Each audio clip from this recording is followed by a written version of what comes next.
तर प्रेक्षकांनो, पिंकीचा विजय असो या मालिकेमध्ये पिंकीचा इतका छळ करायला सुरुवात केली आहे सुशिलाने आणि सुरेखाने की विचारूच नका। सुरुवातीला आपण बघतोय पिंकी सगळे काम एकदम फास्ट फॉरवर्डमध्ये करत असते। आता या सुशिलाबाई मध्ये मध्ये बडबड करत असतात, ए तो चहा जाळू नको, तो काय कडू जर करणार आहे का। सुरेखा म्हणत असते, माझी साडी जाळू नको, सिल्कची आहे ग बाई, कडक इस्त्री कर त्याला। आता युवराज चहा आणतोय, मग पिंकी म्हणते, हे घ्या सासूबाई तुमचा कडक कडक आल्याचा चहा।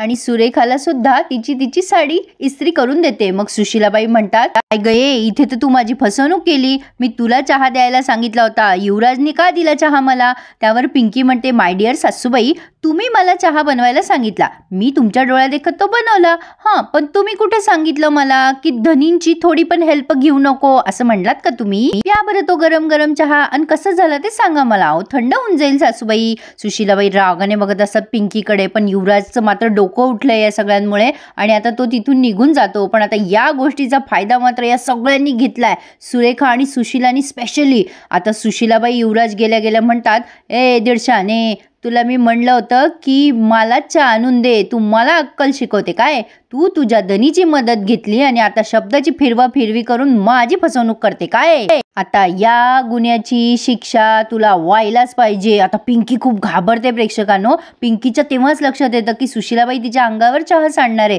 सुशिलाबाईने चहा सांडला तशी पिंकी खाली वाकली आणि सुरेखाबाईच्या साडीवर चहा सांडला। हे सगळं फार फास्ट झालं प्रेक्षकांनो, पिंकीने सुशिलाबाईचा नेम चुकवला। आणि प्रेक्षकांनो, आपण ह्या सगळ्या गोष्टींना एक मनोरंजक म्हणजे मनोरंजनाचा भाग म्हणून घेऊया, जास्ती टेन्शन घेऊ नका, टाइमपास करतोय आपण असं समजूया। सुशिलाबाईचा आता संताप होतो, त्या म्हणतात, काय गये, तुझ्या पायाला लई चाक आहेत ना, लई तुरतुरू चालतात तुझी पाय, या पायांना ना आता बंधनच घालून ठेवणार आहे मी। आता तू बाहेर उभं राहायचं सूर्य मावळेपर्यंत, ते पण एका पायावर। आता छबी म्हणते, आई अगो काय बोलते, तुझं तुला कळतंय का, पिंकी उगाच जागोपणा करतेय, जाऊ द्या छबीताई, तुम्ही नका मध्ये बोलू, हे प्रायश्चित्त आहे मी केलेलं चुकीचं। इतकं पण चांगलं राहू नये प्रेक्षकांनो की उगाच कोणी आपल्या डोक्यावर मिरे वाटतील। असो, पिंकीचा हा चांगुलपणा त्या युवराजच्या अंगाशी येतो हे मात्र नक्की। आता सुशिलाबाई म्हणतात, ए डॉल्बी आणि सत्या, बाहेर एक रिंगण करा, आणि त्या रिंगणाच्या मध्ये ही घाटवाडीची पोरगी मध्ये उभी राहील एका पायावर, आणि जर का तिचा दुसरा पाय जमिनीला लागला, जेवढ्या वेळेला तिचा पाय लागला तेवढ्या वेळेला ही उपास धरल। चला चटदिशी कामाला लागा पटापटा, चला चला। पण प्रेक्षकांनो, सुरेखाने आणि सुशिलाने हा जो आगाऊपणा केलाय ना, हा त्यांच्या अंगाशी येणार आहे, आता पुढे तुम्ही बघालच। आता पिंकी काहीच बोलत नाही, पिंकी म्हणते ठीक आहे। मग आता सुशिलाबाईंनी सांगितलंय विटांचं रिंगण करायला, त्याप्रमाणे डॉल्बी आणि सत्याने रिंगण केलंय। पिंकीला बाहेर उन्हात आणलं जातंय। छबी म्हणत असते, पिंके चप्पल बिप्पल काढून तर अजिबात उभं राहायचं नाहीये, हे कशाला करतेस तू सगळं, ह्या दोघी फार फार तर काय करणार आहेत, काय घाबरायचं त्यांना। पिंकी म्हणते, छबीताई उगी आपण वाद घालण्यात काहीच अर्थ नाहीये ना, जाऊ द्या, त्यांना जे करायचं आहे ते करा। लगेच सुशिलाबाई येताना म्हणतात, ए चल उभी राह मध्ये अशी। मग पिंकी मध्ये उभी राहतीये जसं काही ती गृहप्रवेशच करतीये।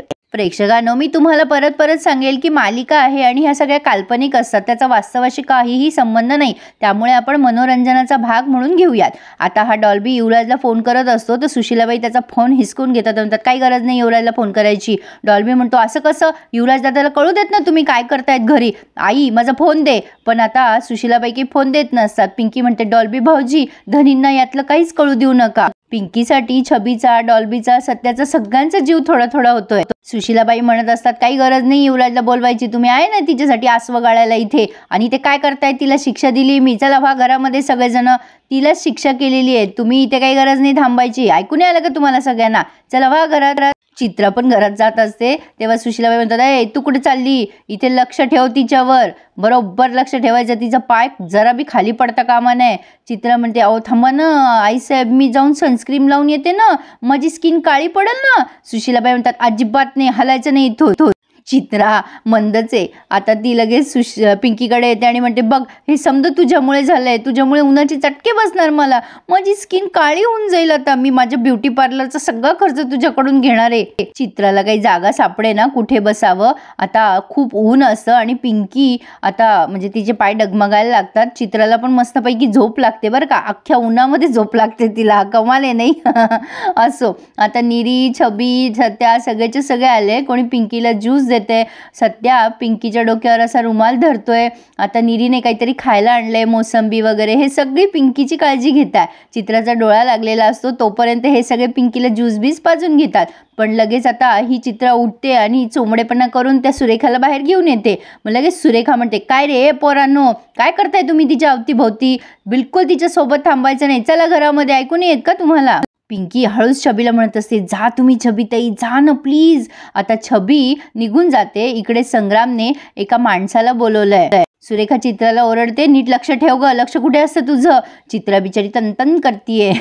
असो, आता त्या संग्रामने एका नाग घेऊन बोलवलंय माणसाला, साप घेऊन. आणि संग्राम म्हणतो, बघू रे कसं जनावर आणलंय. आता तो माणूस दाखवतो आणि म्हणतो, अहो साहेब, चावलं ना तर पाणी बी मागणार नाही कोणी.